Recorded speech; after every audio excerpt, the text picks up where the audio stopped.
Painit muna ako ng light na tubig, saka nilagyan ko ng gam-gam, ng malamig na tubig. Kung kaya kong ininit, gam-gam. Yung ginagawa ko lagi mga kabili. Inom muna ko ng maligam-gam. Tapos pinipipid ko na yung mga damit ko. Pinipid ko na yung uniform, shirt, medyas. Kukuha ko ng tinapay sa tindahan. Tatabi ng kape, ng stick, gano'n. Kuha na ako ng shampoo para sa pagtigo, nilagay ko ng kapiya. After nun,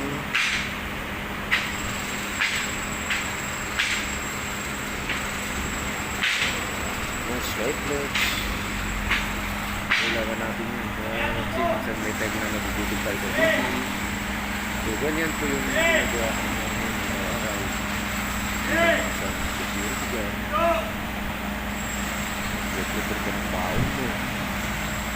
Ikit mo yung mga pwedeng gamit. Kaya yung dalawang uniform mo. Ayan, prepare ka na. Ngayon, 27 pala, 23. Labas na ang bahay para pagdalitin ko sira kasi yung paluto nga ingay dito sa sabi ko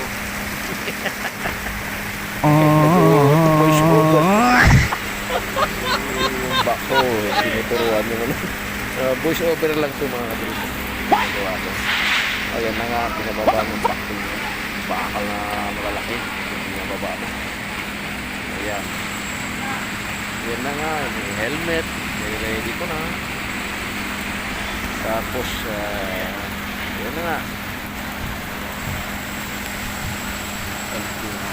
yung sticker na yan mga katrin Japanese Sniper guys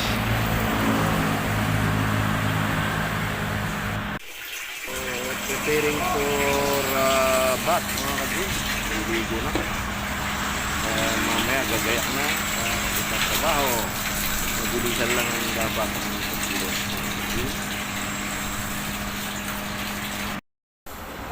so ito na nga mga katrin marating na nga ako dito sa trabaho nagpre-prepare na ako ng pork ko, gamit linis na ganyan yung mga ginagawa namin dito mga kapatid. Kailangan malinis yung paraphernalia bilang isang security guard. Dapat malinis yung paraphernalia mo, patos, lagi kang bagong gupit, mga bigote, bawal, albas. Kailangan planchado yung uniform natin, pantalon, tapos ang medyas itim.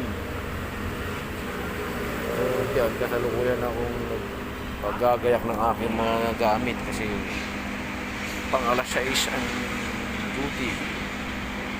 Malis ako kanina sa bahay ay 5 AM. Ligo ako for 30. So pag umaga mga katrip, mga kalahating oras lang takbo ko, kaya 20 minutes hindi para pelas depende sa traffic. Lalo ngayon wala pang mga klase, mabilis pa yung biyahe. 20 minutes kaya pagka kahit di ka nagmamadali. 20 minutes. Layo ng aking trabaho mula doon sa bahay ko 8 kilometers layo. So ganyan lagi ang routine na ginagawa ko araw-araw. Pang umaga ako ngayon mga kadri, 6 to 6 ang duty namin ng kapalitan ko. Tapos ganoon din ang pasok ng partner ko bago magka-6 dapat dito ka na. Ganun lagi ang ginagawa namin mga kadri bilang isang security guard sa aming sinaganuran sa Ito ay kasalukuyang ginagawa mga katrin. Mapapansin mo, ang dami pang mga gamit. Yan, kagaya yan, mga bakal, mga tubo. Diyan sa likod ko, puno dyan ng mga semento, sa graba. So, ganun lang lagi ang routine na ginagawa namin. Kasi, security dyan. Kailangan malinis ka tignan. Hindi kagaya dito sa area namin mga kadrim, pwede naman na depende sa sitwasyon kasi kaya bilang sa guardia. Halimbawa construction ito. Wala, dito. Naka-besh.